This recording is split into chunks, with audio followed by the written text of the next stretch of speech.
Dr. Robinson, this time last year, you were installed as president. Can you believe that you completed a successful year? When you stay busy, you don't count the seconds, the minutes, the hours, the days, the weeks, nor the months. And I've always learned this 1 year have taught me something about leading preachers. I learned that when you lead preachers, you have to lead them in a way that you won't bruise what's already been bruised. Mm-hmm. You have to find a way to comfort and heal them in order to get them to follow leadership. In a recent interview with BMC LA Magazine, you talked about the early days of your leadership, and one of your challenges was to stop the bleeding. Yes, because to take a conference where blood is flowing, if you lose blood, you lose life. And it seemed like to me we was losing life.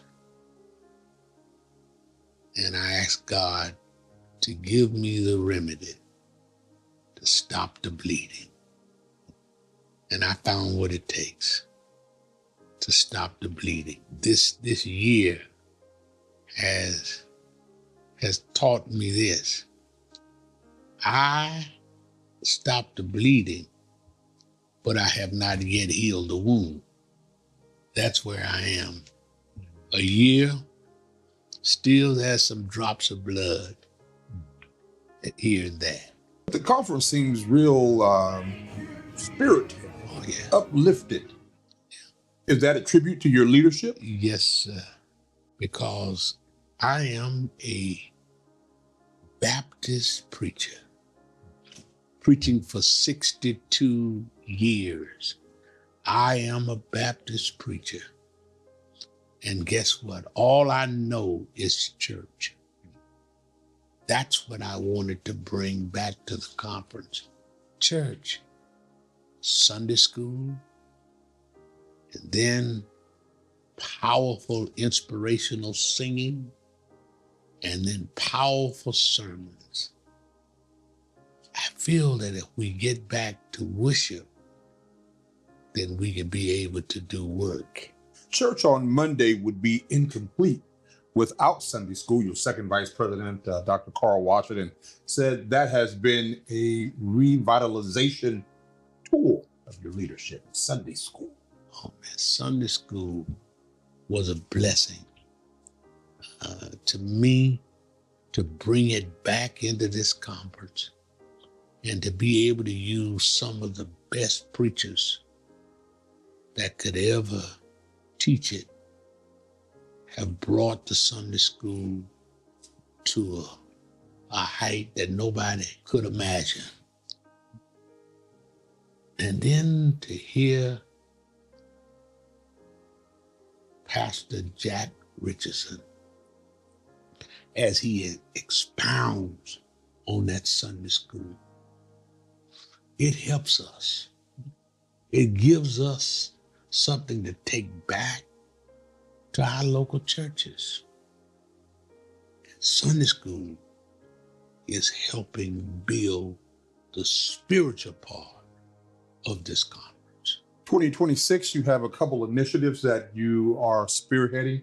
One, you talked about involving the pastors' wives, a day set aside where they are the keynote speakers or the order of the day. Give us just a brief overview of having the pastors' wives speaking. In much prayer, the Lord told me to honor the pastors' wives who don't come to this conference, but their husband come and their husband spends the day we sit and dine together. I want to be able to honor these pastors' wives. I want it to be their day. I want it to be where we use several of them to speak, and let them come, because you never know what the preacher wife go through. Mm-hmm. Now, I'm not there yet. I never know if I'm going to get there, but I'm praying that the Lord will direct me in that direction. But since I'm not there, most of the ministers' wives call me their brother. And they show me so much love. That's why I want to honor them. It's going to be Pastor's Wives Day. Is that a part of the spiritual shift and not a political shift that you talk about? Yeah, it's a spiritual shift, not a political shift. I, the District Attorney of Los Angeles County, I cannot solve residential burglary by myself. I can't solve it with law enforcement. I have to work with the community and its leadership in partnership to solve a problem that big. When it comes to the fentanyl poisoners that are killing, it's the most prevalent source of death of our 18 to 40-year-olds. Can the DA do it by himself? No. I have to do it in partnership with you. Homeless crime in partnership with you. Hate crimes in partnership with you. All the major types of crime that I have to deal with on a daily basis, what I have figured out over the last 14 months of being the district attorney is that I cannot do it by myself. And I cannot even do it with just law enforcement. I can only do it with this community. I think the work that Pastor Robinson is doing, him and his church, have been a vital link in our community to bring resources, to bring hope, number one, to bring the message of salvation, of course, which we all need. And so he has done a tremendous job in the community that is living around the church there, and has done tremendous impact in providing opportunities and resources to the community. You drove to Southern California all the way from Redlands, yes, nearly 80 miles. What does that say about your commitment to that community and the people who live and provide leadership there along with you and your team? Sure. So, it's very important to be able to support and uplift those that work in the community, like Pastor Robinson, Community Missionary Baptist. I grew up in the same community, so there's a passion, there's a commitment to keep helping our community in any way that we can. Obviously, churches, houses of worship provide that opportunity, and that's why they're out and spread out through our community, because they provide hope to our community. No matter where you want to go, if there's something that something needs, the churches are there. We saw a lot of politicians out today on President's Day.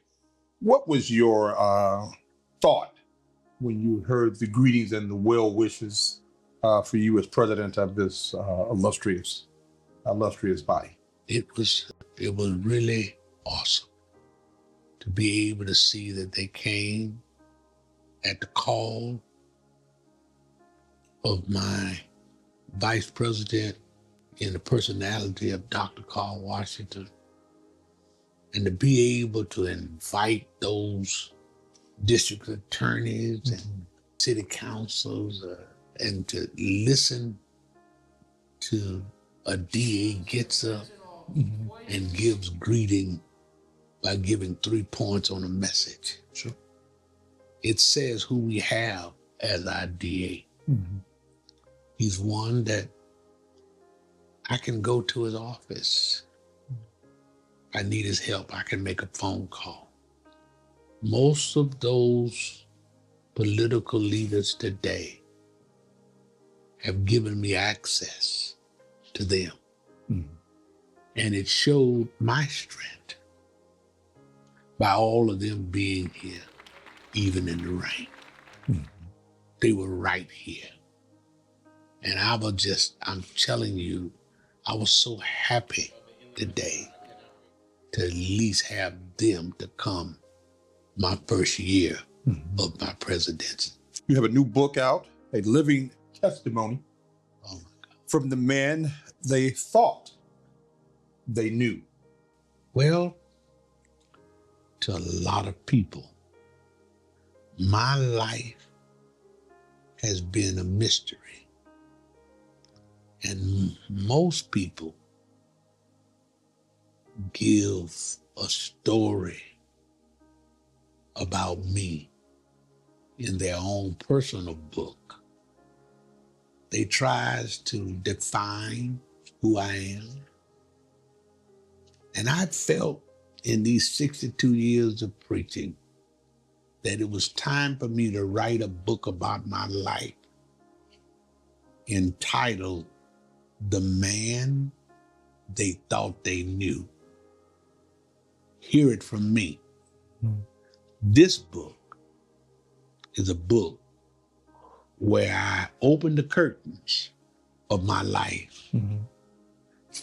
They will move from speculation to clarification.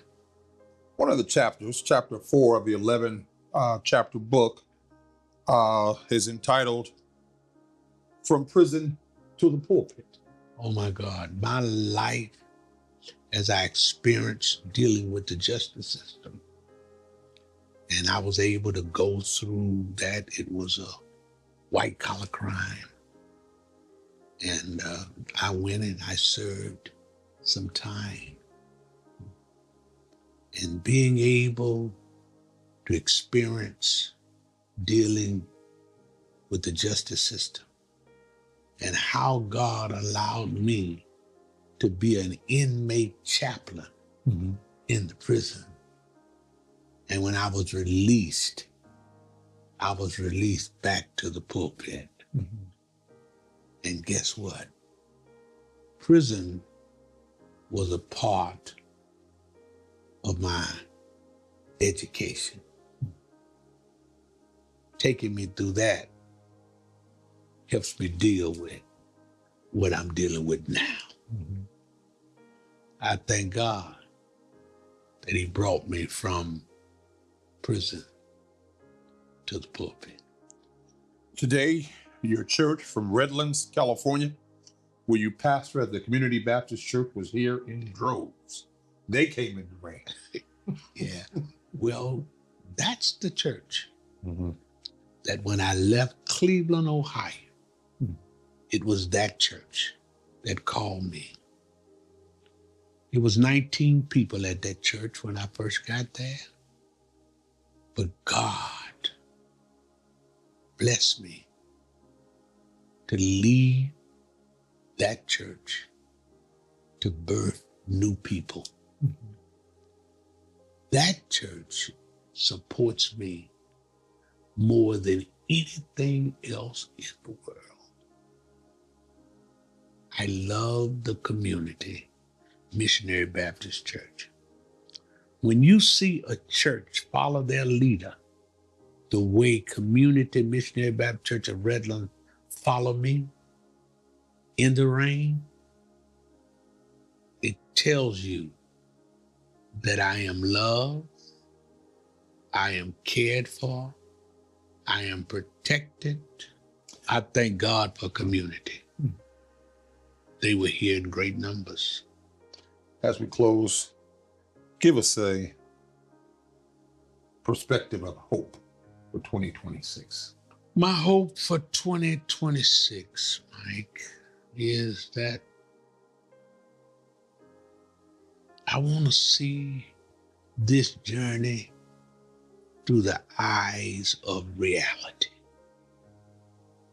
I don't want to look at this journey through the eyes of a mirage. I want to look at it through the eyes of reality. See it the way it is. Not try to imagine something that's not there. If I see it for what it is, I can have hope to know that it can get better and that God would turn it around in our favor.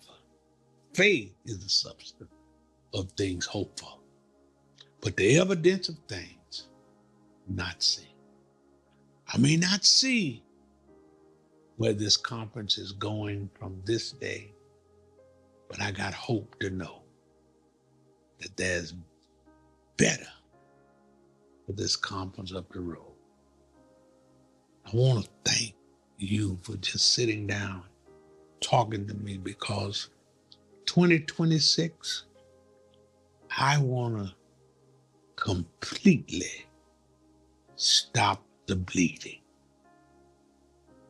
I don't want drops of blood, because if I can stop the bleeding, then the wound can heal.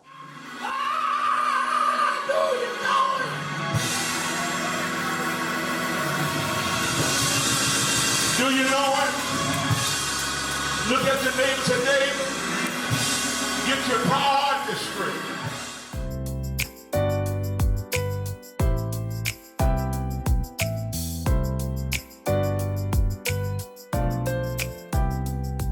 Today we organize and pray.